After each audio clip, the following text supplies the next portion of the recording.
Bem-vindos ao Logotonia, uma produção do Grupo de Pesquisas Avançadas em Materialidades, Ambiências e Tecnologias, composto por docentes, técnicos e estudantes da Universidade Federal do Sul da Bahia. O Logotonia está presente em diversas plataformas: Twitter, Facebook, Instagram, YouTube. Os episódios estão publicados no SoundCloud, iTunes e Spotify. Assine nosso feed no seu app preferido.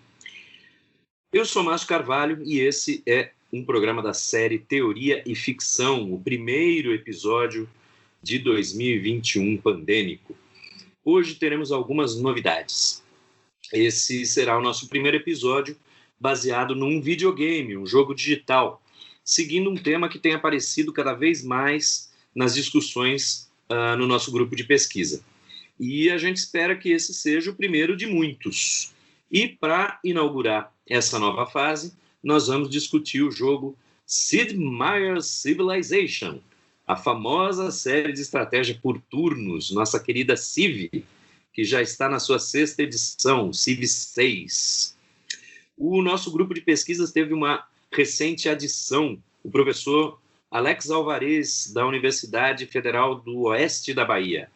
Ele vai nos conduzir hoje enquanto nós tentamos relacionar o game com o tema tempo histórico.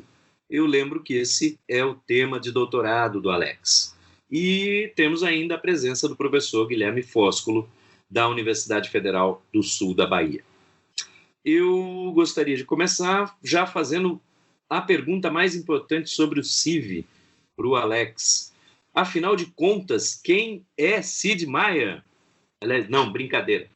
Alex, vou pedir para você falar um pouco sobre a sua pesquisa e a gente vai te interrompendo com perguntas e comentários impertinentes de tempo em tempo. Por favor, a palavra é sua. Obrigado, Márcio. Bom, primeiro agradecer o convite, tá, de poder estar participando do programa. Eu não conhecia esse podcast e espero em breve recuperar o áudio aí de outras edições que já teve, né? E fico sempre feliz de falar dessa pesquisa que eu estou desenvolvendo no doutorado na Universidade Federal de Goiás. Bom, apesar de você ter falado para falar da pesquisa, mas a pergunta sobre quem é Sid Meier, ela acaba servindo como um bom ponto de entrada, sim, né? Do que se trata a pesquisa e por que Sid Meier's Civilization? Talvez eu devesse começar por aí. Na verdade, eu já tenho um lapso de tempo na minha formação entre mestrado e doutorado, né? Eu terminei meu mestrado já há bastante tempo, foi no final de 2009, né? Então já tem aí já 10 anos. E eu vinha trabalhando, né, desde a graduação no mestrado com os temas voltados para a historiografia brasileira e sempre gostei muito da discussão da teoria da história. Os anos seguintes, né, primeiro na UFBA e depois na Universidade Federal do Oeste da Bahia, eu fui me dando conta, né, até porque eu fui me envolvendo com projetos de estudantes que atuavam em escolas, né, o projeto PIBID, né, de iniciação à docência, enfim, e outras iniciativas, eu fui me dando conta, né, que a discussão teórica da história teria muito a ganhar se a gente começasse a aproximar o que a gente entende como a relação entre o presente e o passado e as formas pelas quais essa relação aparece na cultura como um todo, né? Não apenas no âmbito da cultura letrada, acadêmica, né? Mas também no âmbito das mídias, né? Enfim, da televisão, dos livros populares, enfim, das revistas e por aí vai. E eu sempre gostei muito de jogos, né? Eu já jogava Civilization já desde muito mais novo, né? E então eu fui aos poucos me aproximando dessa ideia de começar a explorar que tipo de significados a respeito da história os jogos digitais eles trazem, né? No início eu ainda fiz um levantamento de vários outros tipos de jogos onde aparecem essa relação com o passado, né? Eu fui descobrindo também esse campo de pesquisa sobre história e jogos digitais, sobre história e jogos em geral, né? Na verdade também sobre história e mídias digitais, e fui gostando, né? E na medida em que eu fui desenvolvendo essa pesquisa, até ela se transformar num projeto de doutorado, eu fui me dando conta, né, que o Civilization ele acaba desempenhando um papel muito importante, né, porque ele é um jogo, né, a série, né, que começou em 1991, o lançamento da primeira edição, né, do Civilization, de 91, então já tem bastante tempo, né, embora não seja do início da indústria dos games, mas é ainda de uma fase, digamos, formadora. E o Civilization, de certa forma, ele fez isso, ele criou um gênero de design de jogo, né? Esses que às vezes chamam de 4X, né? De 4X, né? Jogos de estratégia em turnos, né? Baseados nessa ideia de explorar, expandir, né? Conquistar, né? E exterminar, enfim.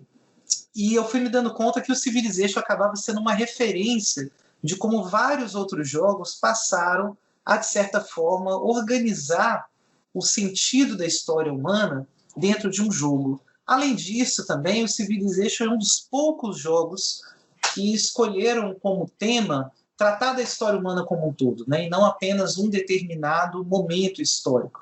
Né? Outra série que ficou muito famosa é Age of Empires, né? E Age of Empires tem uma proposta de, a cada edição do jogo, trabalhar com um determinado período histórico específico. E o Civilization não. Né? Ele trabalha, ele é um jogo de estratégia em que você controla uma sociedade desde a Revolução Neolítica até um futuro próximo, né? Mais ou menos imediato. Muitas coisas, na verdade, podem ser tratadas quando a gente fala de jogos e história. Né?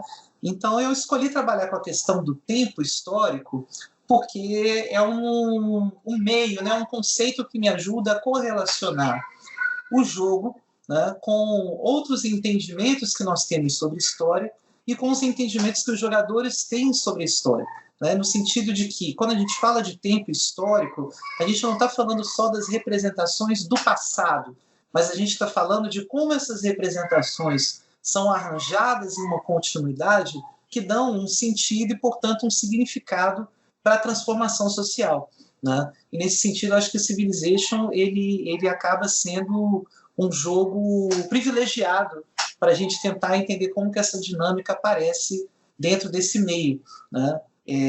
O Sid Meier mesmo, né, para voltar para a pergunta, o Sid Meier mesmo, ele, de certa forma, foi considerado um grande inovador pelas duas coisas. Né? Ele é considerado, se acabou se tornando, principalmente a partir do Civilization, uma grande referência na indústria, né, em termos de design de jogos, né, em termos de produção de jogos. Né. Ele já tinha uma certa notoriedade na época, né, com a empresa que ele tinha antes, né, pela qual ele lançou o Civilization, mas a partir do Civilization ele ganhou uma notoriedade muito grande. E a notoriedade vem tanto do estilo do jogo, que teve um design próprio, que criou uma espécie de gênero próprio dentro dos jogos digitais, dessa estratégia em turnos, né, quanto também pelo fato de que justamente ele ousou integrar a esse modelo de jogo, né, um tema que tem uma abrangência tão grande. Né? Então nós temos vários outros jogos que vão beber na mesma fonte, né, sobretudo jogos de ficção científica espacial, né, como Master of Orion, né, tem jogos de fantasia também, como Master of Magic, a gente tem também hoje em dia o Galactic Civilizations, né? Então tem vários outros jogos que são diretamente inspirados, né? Endless Space, Endless Legend, que hoje estão muito conhecidos também, que são diretamente inspirados nesse gênero da estratégia em turno. Então eu acho que seria muito complicado aqui no Brasil, onde essa discussão ainda precisa avançar bastante, ainda tem muito espaço para desenvolver, ela tem mais vozes, né, no exterior do que aqui no Brasil. Seria muito complicado a gente passar ao largo do Civilization, e aí eu senti falta disso e resolvi encarar esse desafio. Alex, deixa eu aproveitar e te perguntar uma coisa. Aí eu não sei se você entra nesse assunto, mas para além da estratégia por turnos, né, TBS, Turn-Based Strategy, tem alguns jogos hoje que não são necessariamente por turnos, mas que você pausa e toma suas ações pausado. Estou pensando aqui no Crusader Kings e no Europa Universalis. Eles acabam tendo uma dinâmica um pouco diferente, mas que se assemelha também é inspirada, não é não? e também tratam de temas históricos, não é isso? De certa forma, sim, Márcio. Inclusive, né, originalmente, no meu projeto de doutorado, a minha ideia era fazer uma comparação, eu gosto muito de comparações, né? Era estabelecer comparações entre o Civilization e alguns jogos da Paradox, justamente como esses que você mencionou. Crusader Kings, Europa Universalis, né? Hearts of Iron, Victoria. Tem vários jogos, né, dessa editora sueca, né, Paradox, que são assim dedicados também a processos históricos, digamos, de longa duração, né? Eu acabei, no final das contas, tendo que escolher um dos dois, né? Desculpa, só te interromper, que você falou de ficção científica, usando a mesma engine, a Clausewitz, a Paradox tem também o Stellaris, que é basicamente a mesma engine, né? Então são basicamente as mesmas moedas, vamos dizer assim, só que num espaço no futuro. Mas também você tem a mesma dinâmica. E eu acho que é interessante também colocar esse jogo junto. Desculpa. Não, mas é isso mesmo. Tem também o Stellaris, né? Ele não entraria na pesquisa, obviamente, por não, a gente não. Assim, claro que é muito difícil se falar do futuro sem tomar como base as experiências históricas já conhecidas, né? Mas entrar no campo da ficção científica já levaria a um diálogo com uma outra bibliografia, um outro referencial que eu não teria no momento fôlego, né? Então eu acabei nem considerando, por exemplo, o Stellaris, mas que segue-se a mesma proposta. Mas eu acho interessante a gente arriscar algumas comparações entre os dois jogos, porque eles já indicam algumas concepções diferentes. Embora eles tenham uma proposta assim temática, né, semelhante, né, se a gente for olhar os jogos mesmos, né, para além da questão de turno e tal, existem algumas opções de design que elas indicam caminhos diferentes entre os jogos da Paradox e os jogos da série Civilization. Passou uma moto aqui. E que, além disso, né, indicam também, elas, de certa forma, possibilitam leituras diferentes da relação que o jogador estabelece com o passado através do jogo, né? Então, eu diria que nós temos duas grandes diferenças entre os jogos da Paradox e o Civilization que ajuda a gente a entender um e outro. A primeira das diferenças, né, é que os jogos da Paradox eles se propõem muito mais explicitamente a, pelo menos no ponto de partida, oferecer uma espécie de reconstituição do período histórico tal como ele se encontrava na data que o jogo inicia. Né? A Paradox sempre se gaba de que você pode iniciar o jogo em qualquer data, né? Uma Europa Universalis, por exemplo, e as fronteiras políticas, né? As áreas de influência culturais, as relações comerciais, né? Os embates militares, eles vão estar os mais historicamente coerentes possíveis, né? A partir daquela data. E a partir daí o jogador explora situações hipotéticas, né? Histórias alternativas, né? Histórias imaginadas. E aí é interessante que nos jogos da Paradox, em geral, você não tem, aliás, em geral não, você não tem um objetivo final. O jogo te dá alguns objetivos menores, alguns objetivos estratégicos, que são opcionais, você pode realizar eles ou não, mas ele não tem um objetivo final, né? Não são jogos de dominar o mundo, não são jogos em que você tem que destruir todos os adversários ou subjugar eles de alguma forma. Você pode tentar fazer isso se você quiser, você não precisa tentar se você não quiser, e há uma série de aleatoriedades que vão acontecendo ao longo do jogo, que muitas vezes, né, se interpõem aos planos, aos projetos do jogador. Se a gente olha para o Civilization, a gente vê uma diferença muito grande nesse sentido. Porque, embora o Civilization ele tome como tema, né, a história, e justamente aquela noção de uma história universal das civilizações, né, por outro lado, essa história ela aparece de uma maneira muito genérica. Né? A pessoa até pode jogar com um mundo semelhante ao da Terra, um mapa inspirado no mapa da Terra, mas a maioria do tempo as pessoas jogam com mapas ficcionais, né? As civilizações começam em lugares aleatórios, elas não resguardam qualquer relação histórica entre umas e outras, né? Então coexistem civilizações, né, que, usando a terminologia do jogo, né, aquilo que o jogo chama de civilizações. Então vai coexistir desde uma nação moderna como a Alemanha, né, a uma civilização egípcia, né, e elas podem coexistir no mesmo mundo ali como estados-nações, né? E, além disso, o Civilization tem alguns objetivos bem claros. Em determinadas condições de vitória que o jogador ele precisa buscar, né? Ele ou ganha ou perde, ele precisa buscar essas condições de vitória, e isso também direciona o jogo, né? O jogador ele até pode jogar, né, criando seus próprios objetivos e tal, mas, né, o jogo ele não direciona para o jogador explorar essa possibilidade. Ele direciona para o jogador explorar a possibilidade de, através de diferentes estratégias, chegar a um conjunto de objetivos já previamente delimitados pelo design. São escolhas de design, né? Não estou falando aqui do campo da experiência de jogo, propriamente dito, né? Mas são escolhas de design que dizem muito sobre as duas propostas, né? E, inclusive, é até o motivo pelo qual eu queria comparar, por conta da diferença entre os dois jogos e o que eles acabam dizendo para a gente.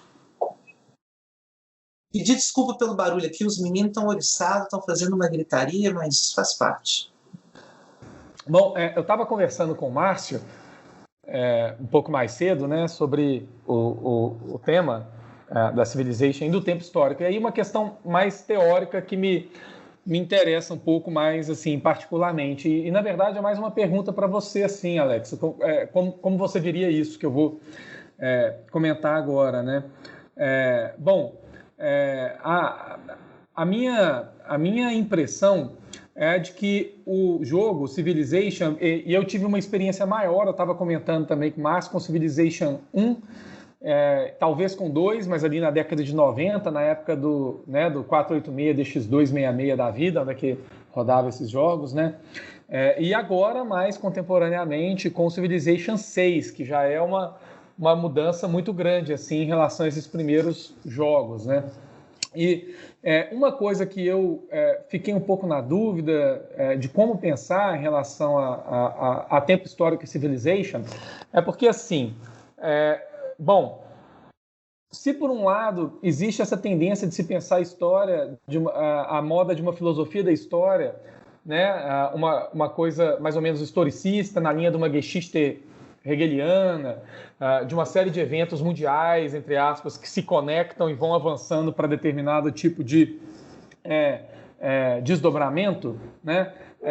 Por outro lado, não pareceu imediatamente para mim ser aquilo, a experiência que Civilization oferece, né? A experiência que Civilization oferece pareceu para mim, pelo menos, estar mais próxima, para usar um termo teórico, né, daquilo que o Gumbrecht vai chamar de presente amplo e que tem uma ressonância com o presentismo do François Hartog também.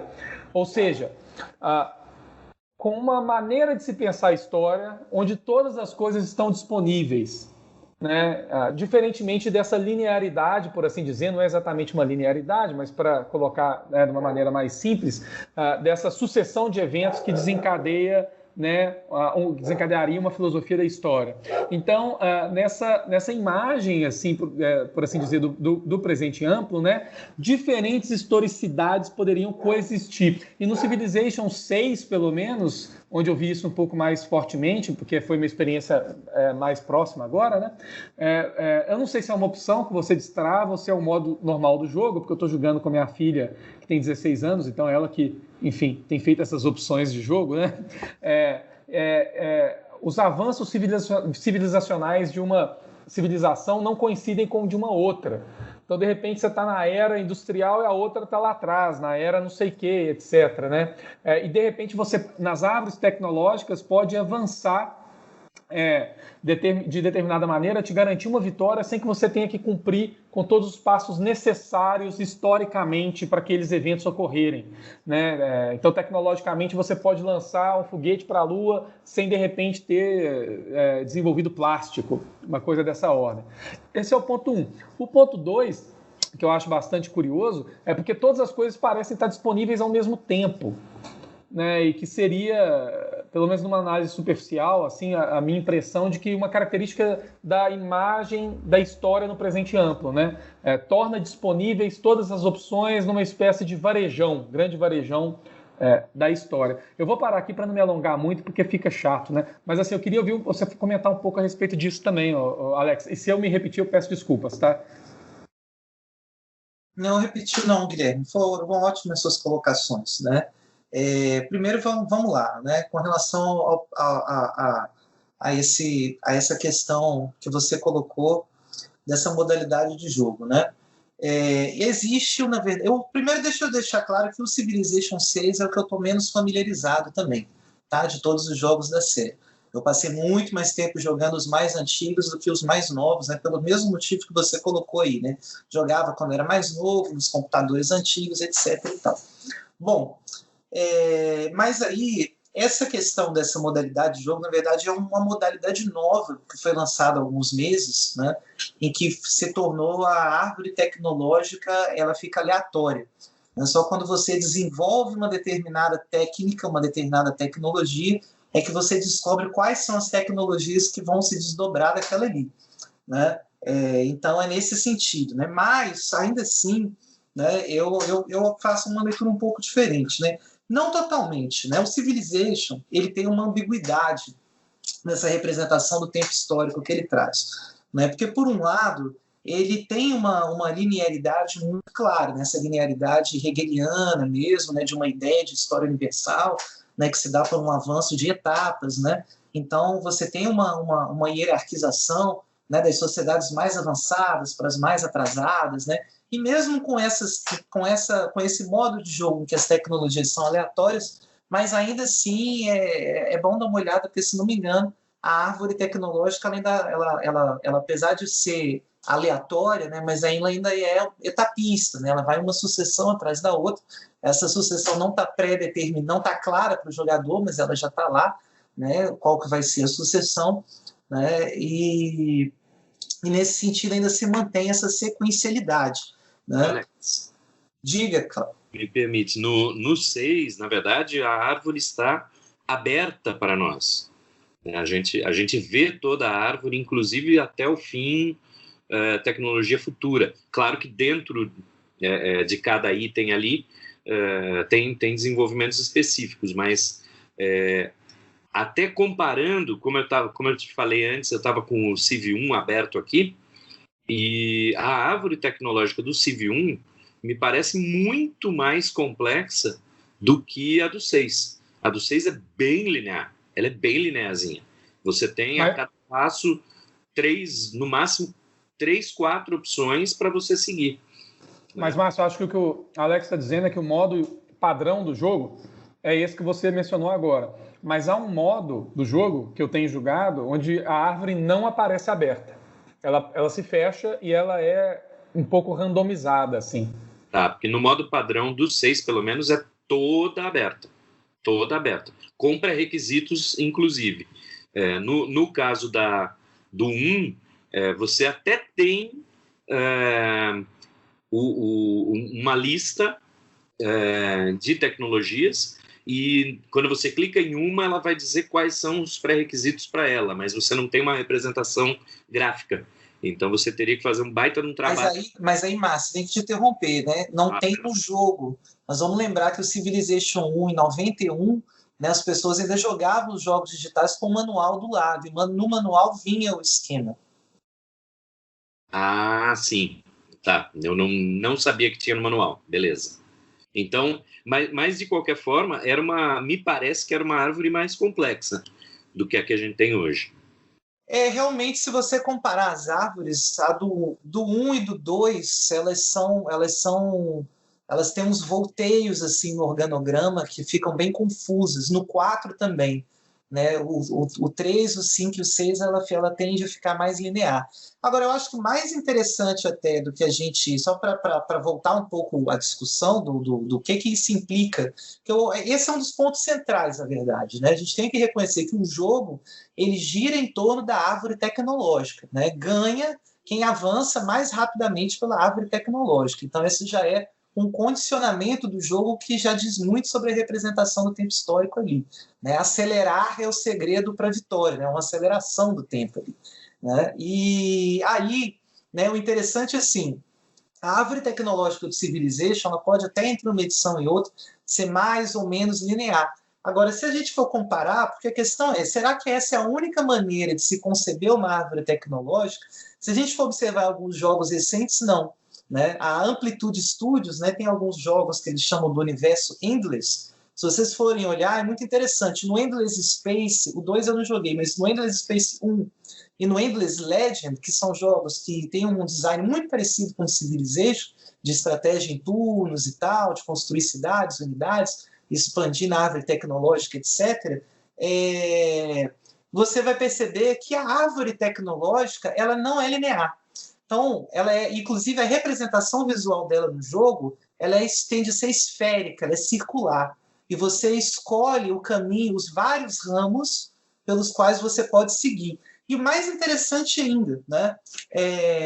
Depois do Civilization 5, a própria Firaxis lançou um jogo, né, que é muito pouco jogado, na verdade, né, em comparação com os jogos principais do Civilization, que é o Sid Meier's Civilization Beyond Earth, né, Além da Terra, que é um de ficção científica, né, que é um de colonização de um outro mundo, né, um Civilization de ficção científica em um outro planeta. E é interessante porque nesse jogo, a árvore tecnológica ela nem é linear, nem é circular, ela é completamente rizomática.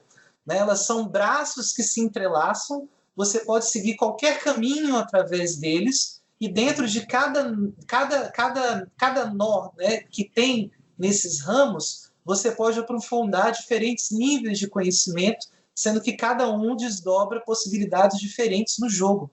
Né?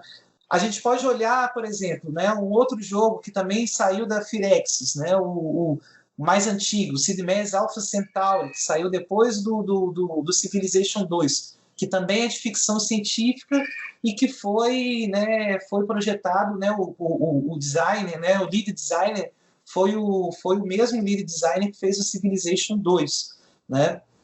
E ele lá, nesse jogo também, a árvore tecnológica ela fica oculta. O jogador ele escolhe quais áreas ele vai focar a pesquisa e o jogo vai internamente, né, dizendo quais áreas foram sendo desenvolvidas. O que eu estou querendo chamar a atenção para isso é que há outras escolhas de design possíveis. E o jogo, ao escolher uma representação de árvore tecnológica sequenciada e linear, né, ele escolhe uma determinada representação do tempo histórico, né, que poderia ser outra. A maioria dos jogadores tende a entender que faz parte da lógica do jogo. Mas esses outros jogos que eu citei aqui, já foram 4, né, mostram que não precisava ser assim. Inclusive, 2 jogos feitos pela mesma empresa mostram que é possível ter outro tipo de árvore tecnológica. Então, é uma escolha do jogo, ao tratar do tema histórico, de representar dessa maneira. E aí, Guilherme, para voltar na sua questão, se a gente está falando de um presente amplo, de um presentismo, ou de uma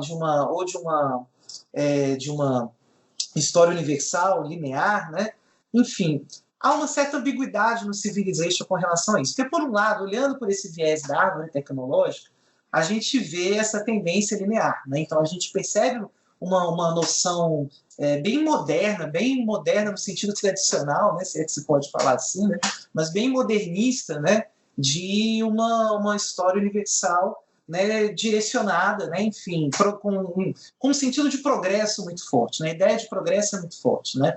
Eu uso muito a terminologia do Jorn Ulyussi para tentar entender. Né? Eu diria que seria uma narrativa genética, né? A ideia de que uma coisa dá origem a outra, que dá origem a outra, e assim sucessivamente. Na representação do tempo como uma sucessão de transformações. Mas, por outro lado, aí vem a questão que talvez eu acho que o Guilherme, por outras conversas que a gente teve, talvez até acho interessante avançar na discussão, que é a seguinte: o jogo, né, ele acaba matematizando todos os parâmetros, né? Ele matematiza todos aqueles parâmetros, né? Ou seja, fenômenos culturais, econômicos, religiosos, sociais, políticos e tal. Em termos de jogo, eles são traduzidos em efeitos numéricos. Eles afetam a produção, eles afetam a felicidade, que é a ordem, que são traduzidas em números, eles afetam a cultura, tudo isso é traduzido em números em termos do jogo.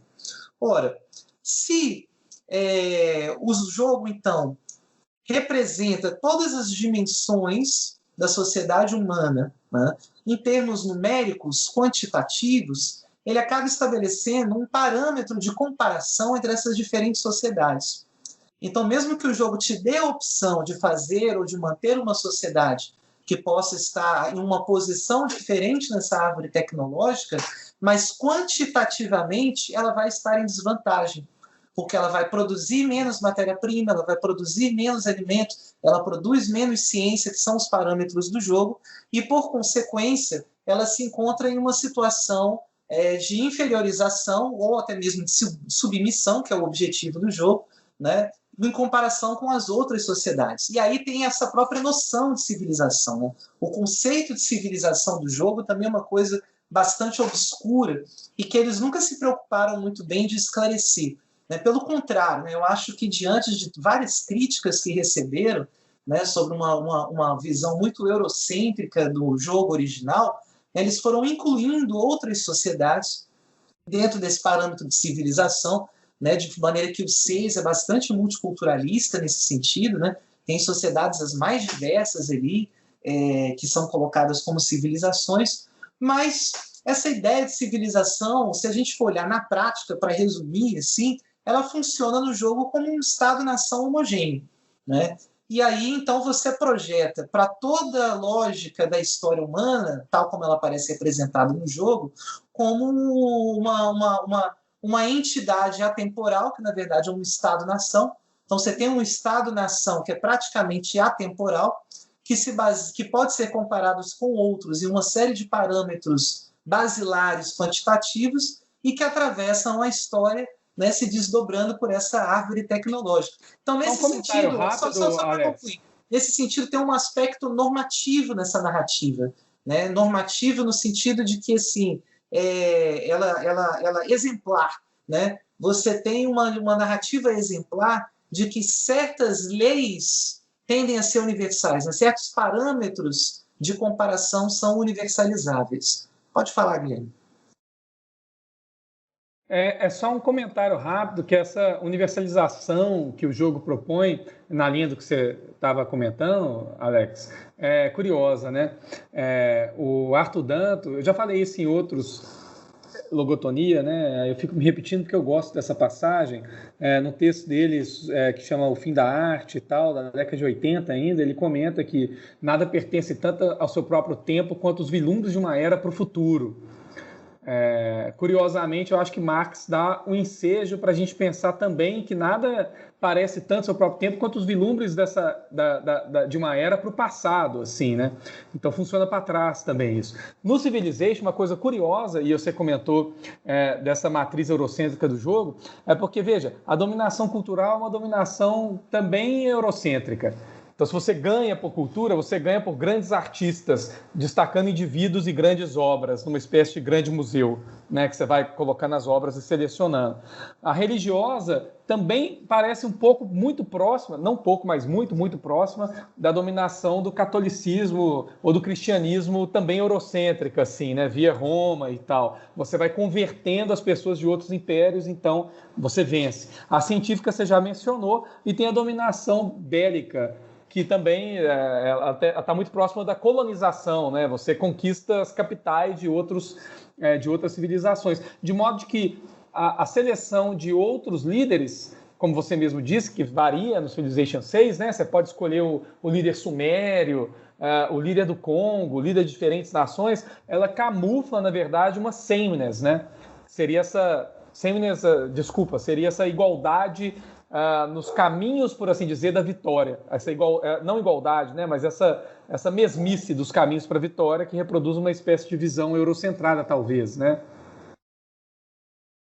Eu diria que isso torna a visão eurocêntrica do jogo mais insidiosa ainda, né? Porque ela justamente ela vende para o jogador a ideia de que ele pode, se você for no site, né, você tem a possibilidade de reescrever a história, né, de fazer a história do seu jeito, né? A propaganda, o marketing do jogo é esse, né? E eu já me perguntei muito isso, né? Olha, você joga Civilization várias vezes e cada partida é única, né? Porque começa com um jogo aleatório, né? Ele desdobra de um jeito diferente. Mas, ao mesmo tempo, é sempre o mesmo jogo e é sempre a mesma narrativa, porque é essa lógica. Não importa se você vai começar jogando com o Congo, se você vai começar jogando com alguma sociedade ameríndia, com os incas, se você vai jogar com os indianos ou com os polinésios, não importa. né? A única maneira de vencer é seguindo, de certa maneira, é você performando, né, a trajetória histórica da modernidade europeia. Se você não performa essa modernidade europeia, você fica para trás no jogo e vai ser derrotado, né? E aí, talvez, eu queria adiantar uma provocação, que é a segunda etapa da minha pesquisa, que é onde eu prefiro avançar mais, preciso ainda avançar mais para concluir meu doutorado, que é a seguinte, né? Nós sabemos que o jogo ele tem essa direção. Eu acho que isso até por vários autores, sobretudo estrangeiros, já foi bem explorado até, essa dimensão do quanto que o design do jogo condiciona o jogador, né, ou estimula ou provoca o jogador a seguir essa lógica, né? Aí alguns vão chamar de imperialista, de eurocêntrica, enfim, né? Tem N nomes para isso, né? Mas seguir uma determinada ideologia, né? Uma lógica ideológica, né? De dominação para vencer, mesmo de forma aparentemente pacífica. Mas aí tem duas coisas, né? Que eu queria chamar a atenção. Uma delas é a seguinte: tem um autor que é o Myers, né? Eu acho que já até mencionei ele para você, Guilherme, num encontro que a gente teve no ano passado, e ele comenta justamente isso. Fala assim, olha, uma coisa que a gente tem que observar é a seguinte: existe um metajogo. O Civilization ele é um jogo que ele tem uma coisa para ensinar a gente para olhar todos os outros jogos, que é de que ele é um metajogo. Por isso que eu falei do você joga o jogo várias vezes, mas cada partida é única, mas ainda assim é o mesmo jogo. Porque ele não é um jogo feito para você jogar uma vez. Ele foi pensado para ser jogado várias vezes. E cada vez que você joga ele, você aprende algo que você não sabia antes e você carrega esse conhecimento para a partida seguinte. Ele é feito para ser aprendido assim. É muito comum, por exemplo, você ver relatos de jogadores que não jogam as partidas até o final. Né? Várias partidas ficam pela metade. Por quê? Porque o jogador sente que ele aprendeu alguma coisa no meio do caminho, que ele precisava ter aplicado no início, ele volta e retoma a partida do início, né? Uma nova partida, onde ele aplica aquilo que ele aprendeu. Isso faz parte do jogar Civilization e faz parte da história do desenvolvimento de Civilization. O Civilization foi projetado assim. Né? O Sid Meier codificava o jogo, ele passava para o parceiro dele na época, o Jeffrey Briggs, que jogava e dava feedback para ele, e o Sid Meier mudava o jogo e assim ia. E desde o primeiro, conforme foi se criando uma comunidade de jogadores, várias ideias dessas comunidades, vários exploits que a comunidade ia desenvolvendo, passavam a ser incorporados na elaboração do design das edições seguintes. Né? E aí, o que leva a uma outra questão, que é uma questão que muitas vezes, né, que é uma questão que aí, a nível internacional, os estudos dos jogos digitais ainda têm ainda uma certa dificuldade, ainda está patinando, que é o papel do jogador. Né? Em que sentido? Ora, se a gente sabe que o design foi feito para direcionar, né, o jogador para determinados objetivos, para determinadas escolhas, né, através do sistema de recompensa e punição, né, o jogador desenvolve de tal maneira, o jogo recompensa ele. Se ele não faz aquilo, ele é punido. Mas isso não impede os jogadores, né, de seguirem outras lógicas. Então, por exemplo, no Civilization se tornou muito comum entre os jogadores de nível mais avançado, jogadores que aprendem tanto o algoritmo do jogo que eles já conseguem antever, né, todos os cálculos, né, como a inteligência artificial vai se comportar, cada efeito cascata de cada mudança quantitativa no mapa, né, e no desenvolvimento, que eles fazem as famosas One City Challenge, né, os desafios de uma cidade só, que é você tentar vencer o Civilization com apenas uma cidade. Né? Tem jogadores que são especialistas nisso. E isso, de certa maneira, querendo ou não, né, em alguma medida, né, não totalmente, mas em alguma medida acaba sendo uma subversão daquilo que foi projetado pelos desenvolvedores, né? Porque não era o jogo, era um jogo para você expandir, não era um jogo para jogar uma cidade só. Apesar de que, por ter esse diálogo, né, os próprios desenvolvedores Civilization, no 5, eles colocaram essa modalidade. Você pode jogar um jogo que o próprio jogo já te dá a opção de jogar com o desafio de uma cidade só, e ele vai te impedir de fundar outra cidade. Você não pode criar a colônia e fundar uma outra cidade nesse tipo de jogo. Então é uma coisa muito ambígua, assim. E aí, por exemplo, é interessante porque aí você tem aquele outro nível de subversão, é uma coisa que a gente também ainda precisa explorar bastante para entender, e quando os jogadores, através das modificações dos mods, mudam o jogo. O Civilization 4 mesmo, né, ele tinha versões onde ele tentava, versões assim, criadas pela comunidade, né, ele tinha mods, né, que tentavam quebrar a linearidade. Então, tinha uns que tentavam ser mais realistas com relação à árvore tecnológica, faziam árvores tecnológicas muito mais complexas, um número muito maior de unidades, um desenvolvimento muito mais gradual, né, do que em grandes saltos, como é a proposta do jogo, e também mods em que as sociedades elas acabam e outras civilizações surgem no lugar. Então você começa jogando com uma civilização e no final termina com outra, porque eles supõem que as sociedades não vão durar 6.000 anos, né? Que é uma coisa completamente anti-histórica. Então, assim, eu acho que é interessante a gente pegar o Civilization, acaba se tornando um jogo bom para discutir, justamente porque é onde a gente tem um jogo de muito sucesso sobre esse tema, que tem uma estrutura muito bem delimitada de como ele representa o passado, e ao mesmo tempo tem uma comunidade muito ativa e que em diversos momentos, já por conta própria, né, resolveu modificar o jogo até nesse seu nível de concepção mais elementar e básico, né? Então é muita coisa ainda para ser explorada, na verdade.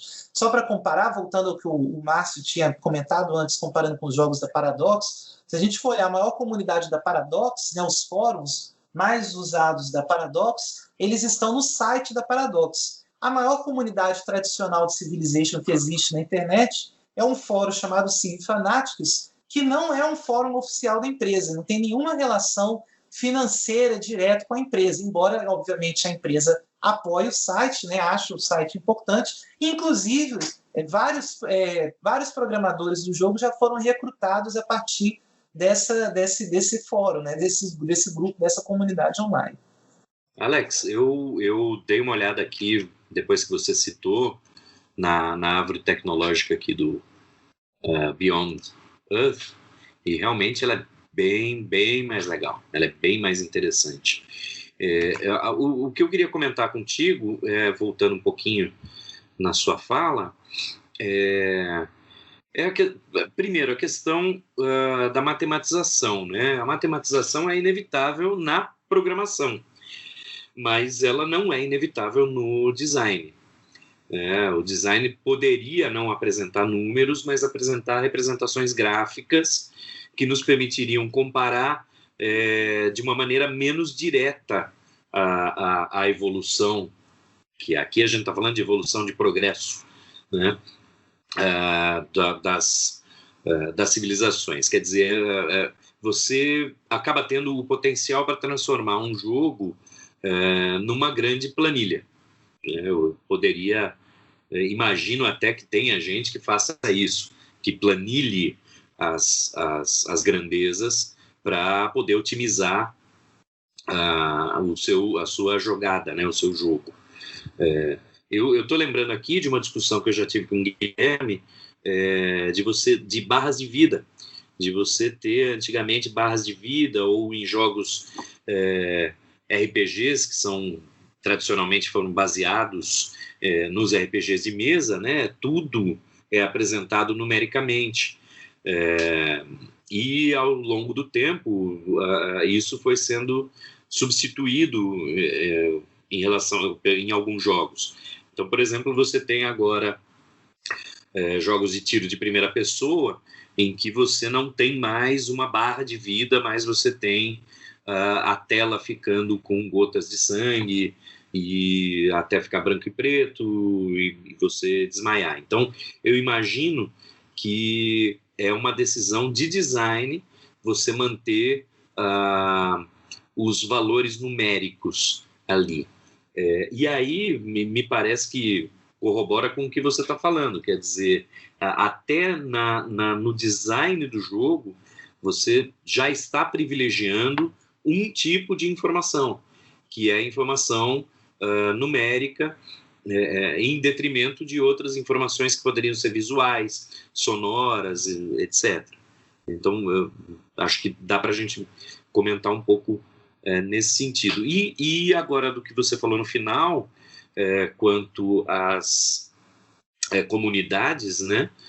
As comunidades de jogos, ao longo do tempo, foram se tornando cada vez mais importantes e vários desenvolvedores acabam adotando os feedbacks, né, as retroalimentações que vêm da comunidade nos jogos. Então, a comunidade modder de fazer modificações nos jogos surgiu há muito tempo, e alguns jogos acabaram incorporando, né, a possibilidade do mod. Aí eu não sei se você trabalhou em cima dessa questão das comunidades também. Então, Márcio, isso é a minha intenção ainda explorar ainda melhor essa questão das comunidades, sim, porque isso faz parte, no caso do Civilization, faz parte da história do desenvolvimento do jogo, né? O Civilization não seria o jogo que ele é hoje, não teria a proporção que ele tem se não fosse a comunidade, né, do 1 para o 2, ainda nos anos 90, assim, né, no início da internet, né?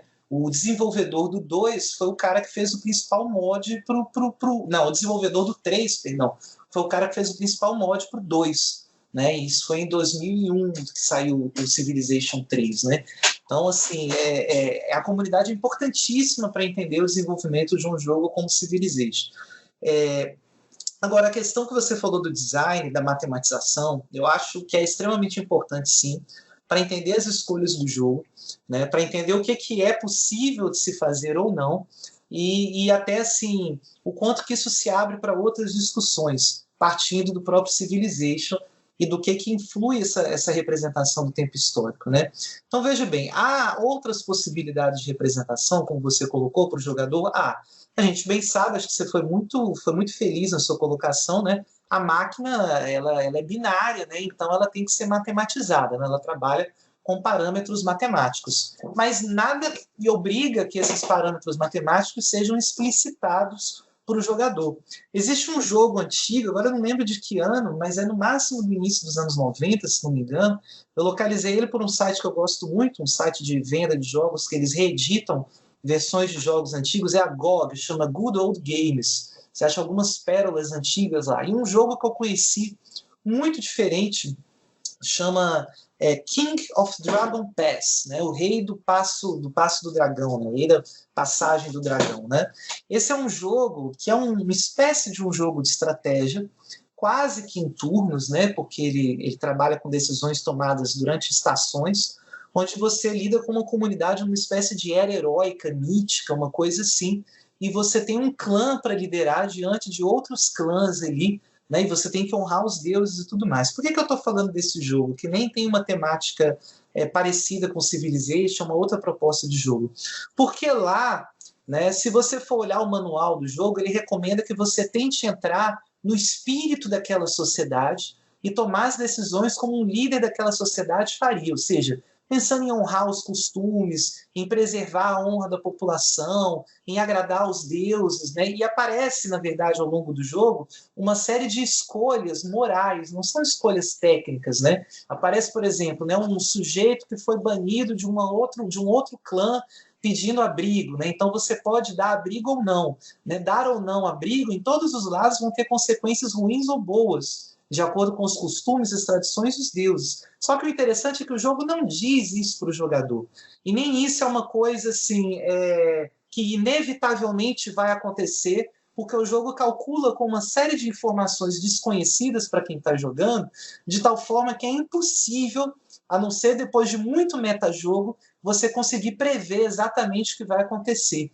Né? E você vai tomando as decisões, na verdade, muito mais por um sentido do que você acha que moralmente vai trazer boas consequências do que propriamente por uma vantagem numérica, porque essa vantagem ou desvantagem numérica o jogo não te apresenta em momento nenhum.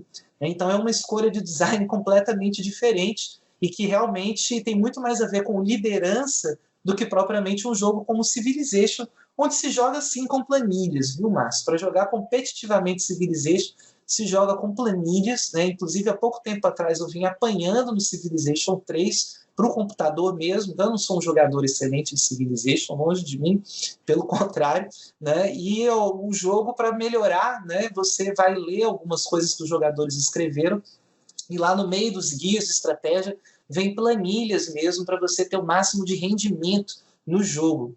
Né? O Márcio está colocando aqui King of Dragon Pass é de 99, olha só. Né? Ou seja, ele é até mais recente do que eu estava imaginando. É porque o gráfico dele é um gráfico bem antiquado para 99, por isso que eu achei que ele fosse mais antigo. Mas, bom, e aí o ponto que eu estou querendo chegar dessa escolha do design diz também um pouco sobre a trajetória do jogo, e foi bom você ter falado dos RPGs. Porque o Civilization é um caso muito interessante de remediação cultural, né? Que alguns autores falam desse termo, né? Porque ele surge de uma remediação de um jogo de tabuleiro, né? Ele mistura, né? O Sid Meier, quando criou o Civilization, parte da inspiração dele foi um jogo de tabuleiro da Avalon Hill, né? Que se chamava alguma coisa Civilization também, Great Civilizations, agora eu não lembro o título certinho, Avalon Hill Civilization, não lembro exatamente o nome certo, né? Mas que era um jogo também em turnos, um jogo de tabuleiro em turnos de desenvolvimento de sociedades no Mediterrâneas, né? No antigo Médio Oriente e no Mediterrâneo. E aí ele mistura um pouco com as outras inspirações que ele teve. Era o SimCity, que era um jogo que o próprio Sid Meier admite que influenciou muito ele. Originalmente, o Civilization não era para ser em turnos, era para ser em tempo corrido, como o SimCity é, né? E o Railroad Tycoon, que ele já havia desenvolvido antes e que tinha tido um sucesso comercial expressivo na época, nos anos 80. Né? Então ele misturou um pouco isso. E o Civilization mesmo só ficou pronto, segundo várias entrevistas que o Sid Meier já deu, mas só ficou pronto mesmo quando ele finalmente descobriu que o jogo só ia funcionar se fosse em turnos. Né? E aí, quando ficou em turnos, ele achou a fórmula que fechou o design. Ora, quando ficou em turnos, foi justamente quando o jogo assumiu ainda mais a sua característica próxima de um jogo de tabuleiro. Né? Porque um jogo de tabuleiro é um jogo que a gente joga em turnos. Né? Cada um faz os seus lances no tabuleiro e passa para a vez do seguinte. Né? Então, na verdade, o que o Civilization fez foi, de certa forma, trazer para o campo dos jogos digitais, mais especificamente de computador, né? Sempre foi um jogo muito voltado para o público do computador e não dos consoles, né? Essa ideia de um board game digital. E aí, curiosamente, hoje você já tem jogos de tabuleiro mesmo, físico, né? Inspirados no Civilization. São jogos bem interessantes até. Né? E hoje o Civilization 6 ele é vendido, agora que os jogos de tabuleiro, né, os board games estão fazendo bastante sucesso hoje em dia, ele é vendido, né, ele é propagandeado, né, o marketing dele já diz como o board game digital mais importante que existe. Né? Então, você quer um board game digital clássico, é o Civilization, mas ele não se anunciava assim antes. Essa é uma roupagem nova, mas para um design que é antigo. E aonde que eu estou querendo chegar na coisa que você falou do RPG? Ele bebe numa mesma fonte, né? Ele vai beber esse quantitativismo, né, que é utilizado no jogo, essa manipulação de números, esse uso de planilhas, tem muito a ver com os wargames que eram elaborados principalmente nos Estados Unidos e na Inglaterra nos anos 70, né, como a própria Avalon Hill publicou vários. Né? O Sid Meier teve bastante influência desses jogos, outros programadores dos anos 80 e 90 também, né? E que são desses jogos, né, desses board games de colagem de dados com tabelas de probabilidades, aplicadores de dificuldade, de vantagens, que também surge o Chainmail e depois o Dungeons & Dragons dos RPGs. Então não é um acaso, né? Na verdade a gente está lidando, né, com variantes de um estilo de jogar, de certa forma, né, ou talvez certas ferramentas de design que são comuns a vários jogos. Né? Agora, o interessante, quando a gente pensa nessas ferramentas de design, essas ferramentas de matematização da realidade, né? Uma simulação matematizada da realidade, que é a escolha dessas ferramentas, né? É a gente observar que quando a gente trata de fenômenos humanos sociais, né, eles têm determinadas implicações. Então, uma coisa é eu simular uma determinada batalha medieval em um jogo de RPG. Agora, quando eu trago isso para simular um processo histórico, né, eu começo a dizer coisas para as pessoas sobre como eu estou entendendo que se dá o processo histórico humano, né, ou pelo menos uma forma possível de entendê-los. Né? Essa é a parte que me chama mais atenção. é esse retorno. Agora, uma coisa curiosa, Alex, e aí só para te fazer uma pergunta rápida, é que você mencionou a Avalon Hill, e eu lembro que por muito, muito tempo eu joguei Axis and Allies, o da Avalon Hill, antes de ser comprado pela Wizards of the Coast, que é um jogo que simula a Segunda Guerra a partir do ano 1941. E, diferentemente de Civilization, o modo padrão do jogo, né, é um tabuleiro que já vem montado com uma situação que pretende simular a mesma situação da Segunda Guerra Mundial entre aliados e eixo de 1941. Então, você começa com o tabuleiro montado de determinada maneira. Claro, há variações, mods, etc, etc, mas esse seria o padrão do jogo. E ele tem consequências que vão diferenciar bastante de acordo com as maneiras que os jogadores vão escolher jogar a partir desse início estandardizado, por assim dizer, né? O que eu acho curioso é porque é um jogo que pretende ser um pouco mais realista do que Civilization, ancorando não só os jogadores em determinado horizonte histórico, mas também ancorando desenvolvimentos tecnológicos às nações que os desenvolveram. Isso me parece bastante diferente de Civilization. E talvez essa seja um pouco da chave, eu acho, do sucesso de Civilization, assim, né? Embora a gente tenha conversado de que os caminhos para o sucesso são relativamente os mesmos, né? Eles não estão ancorados, por assim dizer, a um mesmo início de jogo, né? Então, você teria, entre aspas, uma possibilidade de randomização do início desse jogo, uma possibilidade de randomização de vitória, ou caminhos de vitória diferenciados, né? Em que jogos um pouco mais matematizados, eu acho, como é o caso do Axis and Allies, e que se prendem mais a um horizonte histórico específico, tentam com mais afinco reproduzir esse horizonte histórico, isso não seja tão possível assim, né? Eu acho que tem essa mistura, né? Eu acho que a grande sacada que eles tiveram com Civilization, né, em termos justamente até para virar o sucesso de vendas que virou, nós estamos falando de um jogo com dezenas de milhões de cópias vendidas, né? Eu acho que é justamente isso, né? Há uma simplificação, esses wargames, né? E olha que o Axis and Allies, né, se comparado com os wargames mais clássicos, ele é considerado já bem generalista e simplificador, né? O pessoal que é roots mesmo, eles jogam jogos que, do ponto de vista matemático, são complicadíssimos, né? São jogos de estratégia militar minuciosos, né? Que levam em consideração questões de terreno, né? De deslocamento de unidades militares, moral, e por aí vai, né? Eu diria que, assim, existe uma mistura de duas coisas, né? No caso do Civilization, né? De um lado, existe uma... que volta um pouco àquela ambiguidade. Existe uma certa generalidade que tem um apelo muito grande, né? São situações genéricas, né? Como você colocou, né? O início ele não está fechado. Aliás, eu acho que o Civilization não é um jogo que agrada quem gosta muito de um certo nível de realismo ou detalhismo histórico. Talvez a melhor palavra seja detalhismo histórico, né? Quem gosta de muito detalhismo histórico em jogos de estratégia, no computador vai acabar procurando um jogo da Paradox, por exemplo, né? Que é mais detalhado, uma determinada época e tal, e tudo mais. Não é o caso do Civilization. E o Civilization ele sempre caminha uma linha muito tênue entre, em determinadas horas, né, ele é apenas uma generalização ficcional e completamente abstrata, né, e ali tanto faz qual sociedade que enfim, as implicações que tem em termos de significados culturais daqueles elementos, porque ele é só um jogo de tabuleiro mesmo para ser quantificado, e em outras horas ele tem um aspecto de simulação.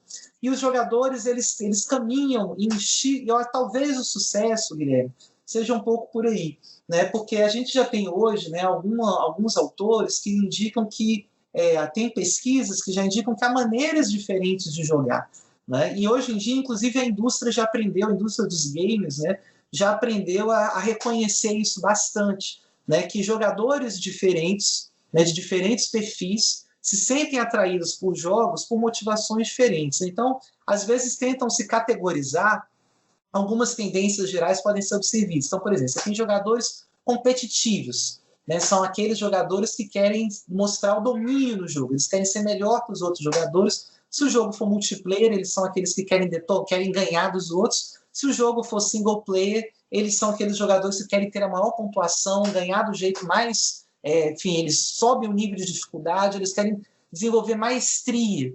Você tem outros jogadores que são exploradores, né? Eles não se divertem tanto com o desafio do ganhar, eles se divertem testando possibilidades, descobrindo coisas diferentes que dá para fazer, fuçando no que o jogo permite. Tem outros que gostam da parte da encenação, né, que criam ficcionalizações, né, que gostam de fantasiar em termos do jogo. Então eu acho que o Civilization, talvez um dos sucessos, tenha sido encontrar o meio termo certo, onde ele consegue dar um pouco para cada tipo de jogador. Então vai ter o jogador competitivo, que vê o jogo apenas como um problema matemático, e que ele vai jogar com planilha para tirar o máximo de proveito, né, e vai sempre buscar um nível de desafio maior. E você vai ter um outro jogador, que é um jogador, por exemplo, que ele, não, eu brinco para mim como uma simulação de sociedade. Ele tenta criar uma sociedade ali, né? Ele não está preocupado se ele vai ter a melhor vitória possível, ele está preocupado em ver o que vai acontecer, é a diversão dele, né? E o Civilization, eu acho que ele caminha assim, uma linha muito tênue, porque se você tirasse a ideia dos objetivos, ele viraria muito fácil uma espécie de simulador, né? Mas eu acho que eles mesmos reconhecem que é melhor manter, né, essa ideia de objetivos para manter o nível da competitividade, porque senão eles cederiam para uma das linhas. Nos fóruns mesmo, eu já vi várias discussões assim, onde os jogadores, se você for, por exemplo, olhar quando os jogadores discutem o que eles gostariam que tivesse na próxima edição do Civilization, você vê esses dois polos brigando muito, né? Jogadores que estão preocupados com o equilíbrio e competitividade e outros jogadores estão preocupados com realismo e simulação. E essas duas coisas, parece que em vários momentos no design do jogo elas estão em conflito, né? E parece também, por extensão, que a leitura que os jogadores fazem do jogo também é bem diversificada nesse sentido. Então nem todos os jogadores tiram dali necessariamente alguma leitura da história, assim como nem todos também só veem ali os números matemáticos, né? Vai variar muito. Mas um comentário muito rápido em relação a isso, Alex. Eu acho curioso essas coisas, porque a história ela opera de maneira insidiosa, né? O que eu quero dizer com isso? É que para grande parte das pessoas que têm algum tipo de relação com a história, essa relação ela não aparece na forma explícita da filosofia da história, de uma teoria da história. Ela aparece de uma maneira subliminar, por assim dizer, né? Uma maneira, às vezes, até autoevidente, como é o caso do Civilization. Eu fico lembrando assim de um relato a respeito de quando o Museu Louvre é formado. Ele é formado pelos espólios de batalha do Napoleão, e que ele, enfim, né, espólios assim, ele sequestra, ele rouba as obras dos lugares que ele invade, tem que colocar em algum lugar, coloca no Louvre, e que, enfim, né, originalmente não surge como um museu, mas surge como um lugar para você acumular aqueles objetos, né, e para mostrar o poder da França. E um autor que escreve a respeito de uma visita do Louvre e que eu gosto bastante, porque eu estudei no mestrado, é o Friedrich Schlegel e o August Schlegel, são irmãos, mas eles são convidados para o casamento de Napoleão que acontece no Louvre, e um comentário que eles fazem em carta é como, curiosamente, a partir daquele momento, pela primeira vez, torna-se possível você ver as pinturas organizadas historicamente em corredores. E eles fomentam como isso é curioso, como você pode ver a evolução, por assim dizer, da arte, né? E isso é muito doido, porque antes você não tinha isso, mas isso passa a acontecer de maneira insidiosa, ou seja, se as pessoas vão em determinado tipo de museu que organiza historicamente a sua exibição, né, essa linearidade ela já se torna autoevidente, né? Então a gente está falando do período napoleônico, que não por acaso também é o período onde a Geschichte, a filosofia da história, começa a aparecer na filosofia do Hegel, né? Os Schlegel são mais velhos do que o Hegel. Então me parece que essas coisas vão se assentando como se fossem naturais, né? Como se fossem dadas, né? E na verdade elas ocultam processos que são bastante complexos, né? Como a gente estava comentando agora, né? Uma visão de mundo, no caso do Civilization, que se naturaliza, mas que não é uma versão, por assim dizer, não é a única versão, não é a única maneira de você ver e pensar a história, né? E obviamente não significa também que aquelas formas de você adquirir vitória sejam formas vitoriosas, entre aspas, né? Haja visto que você coloca a possibilidade de vitória dentro da mesma escala, né? Dentro da democracia, do comunismo, do fascismo, de não sei o que, do capitalismo, né? Que aparece ali do lado de outros, como se houvesse um outro regime possível ali, né? Não sei, o comunismo também, né? Mas como se fossem caminhos de vitória nivelados, assim, né? Mas todos ocultam uma espécie de progressismo quase positivista, assim, né? Então, não sei, eu acho que fica essa coisa, assim, mais ou menos, insidioso é ruim de falar, né? Mas é uma naturalização dessas coisas que não são de maneira nenhuma evidentes, né? Não são óbvias, assim, né?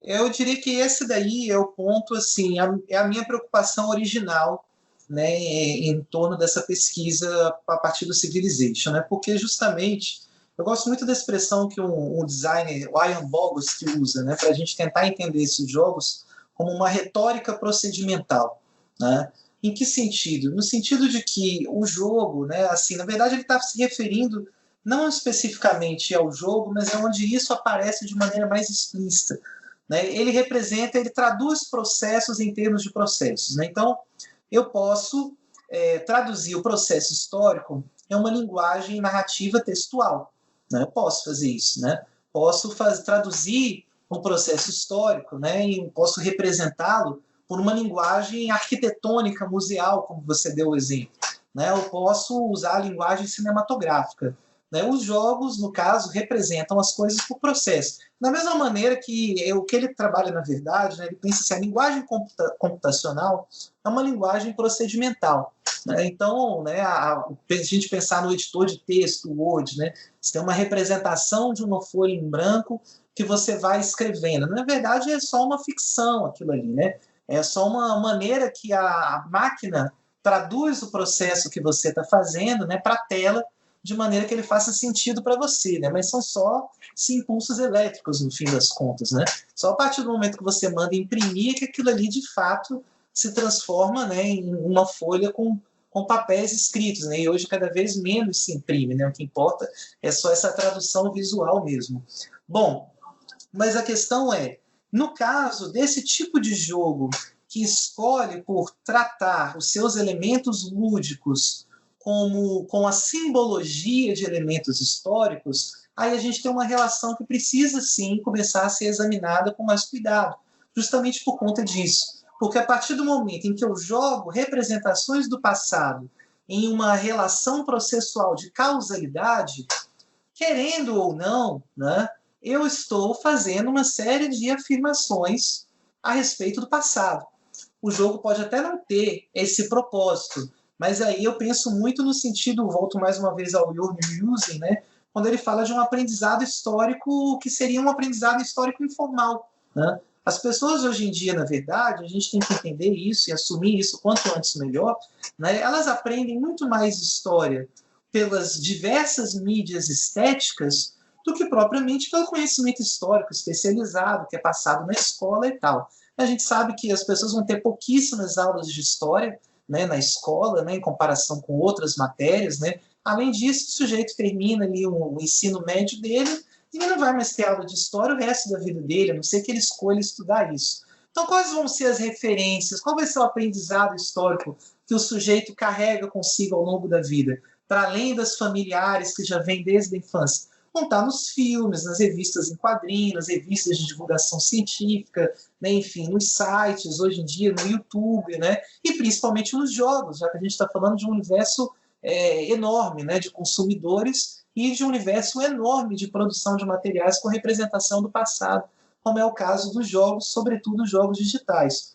Então, é claro que eu acho que insidioso também, acho que é uma palavra, também, talvez não seja realmente uma boa escolha, porque dá a ideia de uma certa má-fé, né? Como se o cara, no fundo, né, o Sid Meier, ele queria, né, transmitir essa ideia de história dele. Eu nem acho, nem tenho essa visão, né, maquiavélica por detrás do jogo, não. Eu acho que, pelo contrário, eu acho que é até mais grave. Eu acho que o jogo naturaliza determinadas concepções de história justamente porque ele parte de que certas concepções de história já estão pressupostas, já estão dadas. ele não as questiona em nenhum momento, né? E ao não questioná-las, ele acaba reforçando nessa representação, né, essas concepções. Então, olha só, alguns autores também já apontaram uma coisa muito interessante sobre a relação entre os jogos e história, que é bem assim, os jogos eles são muito desenvolvedores, eles são muito ardilosos nesse sentido. Ardilosos no que sentido? De que quando é para fazer um marketing positivo para o jogo, eles são os primeiros a ressaltar o potencial educacional desses jogos. Olha, o jogo vai ter um texto lá, e aí no Civilization tem isso, né? E você abre a Civilopédia, olha o nome, Civilopédia, né? Isso já diz muito sobre a ajuda do jogo, né? Você abre a Civilopédia para saber o que determinada construção faz, né? E aí, junto com a descrição matemática do que a construção faz em termos de jogo, vem uma descrição histórica do significado cultural daquela construção. Aquela construção surgiu no determinado ano tal, desenvolvido por tal cultura, que é usada de tal maneira. Então, o próprio jogo reforça, ao colocar esses dois textos sobrepostos, a ideia de que existe, em alguma medida, alguma relação entre aqueles números e aquela matematização de efeitos lúdicos com a interpretação histórica que ele faz daquele objeto. Porque senão não estaria lá, né? Então, o sujeito vai lá, construir lá, sei lá, uma muralha. Aí ele fala assim, mas qual que é o bônus que a muralha dá para a minha cidade se defender? Aí ele vai lá na Civilopédia e vem lá, a muralha vai dar um bônus de tantos por cento para a defesa, não sei quantos pontos para a defesa. E logo embaixo vem, as muralhas foram construídas pelas cidades antigas e e vem o texto enciclopédico falando das muralhas. Ou seja, o jogo, ao mesmo tempo em que ele diz que ele não está ensinando história, que ele não é didático, mas ele flerta com isso o tempo todo. Ele sempre dá essa insinuação, né, para o jogador. Fala assim, olha, a gente não está te dando uma aula de história, mas se você quer saber qual que é a inspiração histórica desse elemento do jogo, ela está aqui. Ó. Tem um sentido para isso ser desse jeito. E o sentido para isso ser desse jeito é histórico. Então o jogador ele é levado a assimilar as duas coisas como correlatas. Né? E aí, quando o jogo é cobrado nesse sentido, quando vem os especialistas e falam, olha, o jogo está fazendo um desserviço, né? Ele está divulgando ideias históricas que são, né, ideias históricas extremamente enviesadas, ele está silenciando outras possibilidades de interpretação ao naturalizar uma determinada interpretação que o jogo escolheu. Aí os desenvolvedores são os primeiros a falar, não. Nosso jogo não tem nenhuma proposta pedagógica, ele não é feito para ser usado como modo de aprendizado, ele é só um jogo, é só para divertir e é todo ficcional. Se você for ver o próprio Civilization mesmo e outros desses jogos históricos, eles vão falar que são ficcionais. Se são ficcionais, qual que é o sentido, então, da descrição histórica da Civilopédia? Né? A inclusão desses textos no jogo, que não tem serventia lúdica, mas tem serventia de ilustrar historicamente os elementos, na verdade, só reforça a ambiguidade do discurso que esse jogo propõe estabelecer com o passado. Né? Mas essa é a saída de toda a arte ideológica em geral, né? É apelar para a ficcionalização ou para o divertimento, etc, etc. Você me lembrou, na verdade, o processo civilizador do Norbert Elias, assim, né? Diga assim, como que há uma matriz, pelo menos assim, do ponto de vista, né, da modernidade europeia, de avanço civilizatório que parece, no final das contas, reverberar nesse jogo, mas em outros jogos assim também, né? Porque obviamente que a gente está falando de Civilization porque tem um apelo histórico mais evidente, né? É muito mais óbvio, mas há trocentos outros jogos onde é que você atrela desenvolvimento tecnológico com avanços de progresso, etc, etc, né? Isso aparece, na verdade, até em FPS, assim, né? E é curioso, porque todos acabam reverberando, né, aspectos de uma espécie de concepção não só de progresso, mas de progresso civilizatório, de progresso, até mesmo em alguns casos, moral, assim, né? Bom, pessoal, queria saber se vocês têm algum último comentário a respeito da discussão que a gente teve, uma das mais ricas que a gente teve no Logotonia, e antes de passar para as dicas culturais. Bom, eu acho que eu queria fazer um comentário. Eu falei isso em algumas outras situações, mas eu acho que sempre vale ressaltar, né? Eu acho assim, a gente tem que cada vez mais tomar a coragem de fazer a crítica cultural dos objetos do nosso tempo, né? Eu acho que esse é um processo importante. O caso dos jogos digitais me impressiona muito o quanto que essa indústria, que é uma indústria, não uma indústria, nós estamos falando de uma indústria pesadíssima, né? Nós estamos falando de lucros da ordem de bilhões e bilhões de dólares, de produção em massa, de distribuição em larga escala para o mundo inteiro.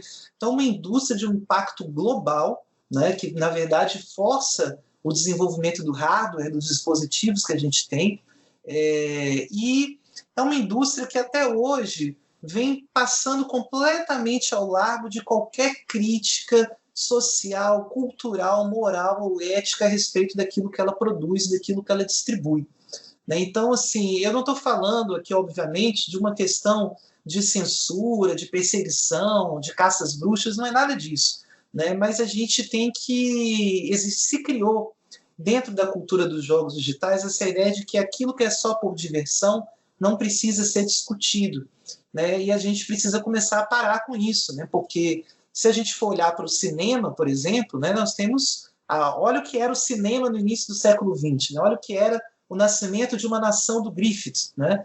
É um filme que tem uma importância do ponto de vista das convenções cinematográficas crucial para a gente entender a história do cinema, né? Boa parte do que hoje a gente já decodifica quase que automaticamente em termos de plano-sequência, né, de enquadramento do cinema, surgiram lá no Griffith há quase 100 anos atrás, né? Mas um filme como o do Griffith, que era um filme profundamente racista, né, um filme encomendado pelo governo dos Estados Unidos, com viés profundamente racista, né, de supremacismo branco, hoje produzido, né, ele seria absolutamente inaceitável. Então isso mostra uma evolução da crítica cultural daquela mídia.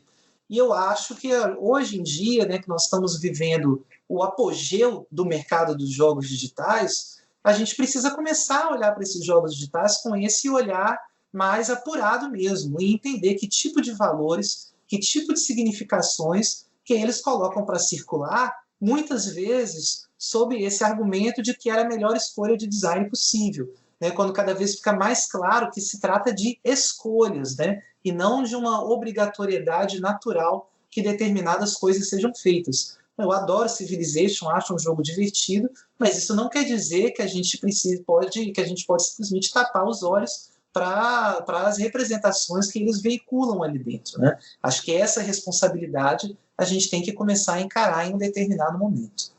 Só um comentário muito rápido em cima da fala do Alex, né? Uma complementação, né? É que a indústria dos games hoje é a indústria midiática mais lucrativa do mundo, né? Lucra mais do que cinema. Enfim, né? O capital tá ali, né? Mais do que na indústria cinematográfica ou de séries ou de qualquer outra coisa hoje, né? Muito bem. Eu vou passar direto então para as dicas que a gente sempre deixa no final do episódio, e vou tomar a liberdade de começar. Bom, minha primeira sugestão é o Crusader Kings 2. Eu não vou sugerir o 3, porque eu ainda não tive tempo de jogar, mas o 2 é provavelmente o jogo que eu tenho na Steam com mais horas jogadas, mas só vai perder para os diversos técnicos de futebol Manager, Championship Manager, Elifoot, que eu joguei muito mais, e os FIFAs e PES. Então, tirando esses jogos de futebol, é o jogo que eu tenho mais horas jogado. É um jogo que eu gosto muito, saturei depois de um certo tempo, agora estou esperando arranjar um tempo para jogar o 3, que saiu há pouco tempo. Queria sugerir também o Kingdom Come Deliverance, que é um jogo que eu joguei bastante o ano passado, e ele já é mais antigo do que isso, mas eu joguei bastante o ano passado, e que tem ali na sua equipe historiadores. Ele se passa ali na República Tcheca, né, a região da Boemia, e é bastante, pelo menos ele é descrito como mais acurado, né? mais próximo historicamente no que diz respeito a vestimentas e tal. Os locais são muito baseados em mapas atuais. Você olha o mapa lá da região hoje e reconhece imediatamente as cidades que estão colocadas ali e tal. E queria sugerir um livro que não é profundo, não é teoria, que se chama Sangue, Suor e Pixels, que descreve o desenvolvimento de diversos jogos contemporâneos, né? Como é que foi o desenvolvimento de Stardew Valley, The Witcher 3, Pillars of Eternity. São diversos modos diferentes de produção, né? Você tem o produtor independente sozinho, a equipe indie que recorre a crowdfunding, a grande desenvolvedora, a desenvolvedora que está surgindo, né? Então, ele realmente não é profundo, mas ele dá uma ideia de como acontece esse desenvolvimento em termos das equipes de programadores, equipes de design e etc. Então, essas são as minhas dicas. Eu passo a palavra. Já que eu estou aqui falando de jogo especificamente hoje, eu vou dar sugestões, acho que dos jogos que eu já mencionei, para quem gosta de jogos de estratégia e gostaria de conhecer outras opções de design, né, coisas que contrastam com Civilization, que seria meio sem sentido sugerir o próprio Civilization aqui, né, eu diria para conhecer esse King of Dragon Pass, né, pelo menos para conhecer a proposta. Acho que é um jogo interessante para ver uma escolha de design que acabou não predominando, né, dentro da indústria, mas que é bem interessante, é bem rica. Enquanto a gente gravava, eu entrei no GOG, ele está de promoção, menos de R$7. Já baixei, vou jogar hoje à noite depois da gravação. Ele é bem baratinho, mas ele é um jogo que toma bastante tempo, viu? Porque ele é difícil de aprender, justamente por ele não ser um jogo que tenta ser claro para o jogador, né? A ideia é que o jogador vá descobrindo por conta própria como é que o jogo funciona.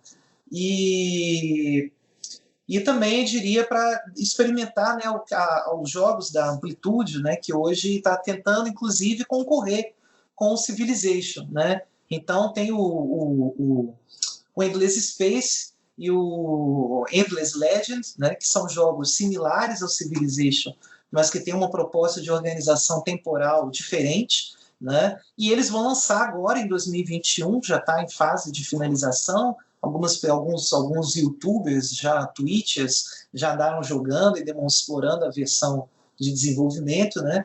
Que é o Humankind. Né? É a primeira vez que uma desenvolvedora grande de jogos decide peitar o domínio do Civilization e oferecer um jogo com a mesma temática do Civilization, dentro do mesmo gênero, né? Mas com uma proposta diferente. Então vai ser interessante ver que tipo de coisa que vai surgir, o quanto que eles vão conseguir ser diferentes e talvez ampliar as possibilidades aí de representação do passado por meio desse tipo de design de jogo. Bom, para encerrar, eu queria agradecer o Alex, né, por estar aqui com a gente e, enfim, estender o convite para que esteja em outros momentos com a gente também, né? Bom, eu queria sugerir uma série do Netflix, que eu acho que muita gente já deve ter visto, mas quem não viu ainda, são 6 episódios. Acho que aqui o nome é GDLK, e eu acho que fora o nome era High Score, que é uma série que tenta retratar um pouco a história dos videogames e etc., que eu achei não tão precisa quanto nostálgica para mim, assim, né? Então, mas eu acho que vale a pena assistir de qualquer maneira. E indicar um jogo, na verdade, uma franquia que eu não sei porque que não surgiu na nossa conversa aqui, que é Assassin's Creed. E particularmente o último que eu joguei foi o Assassin's Creed Odisseia, e que eu achei bastante bom, assim.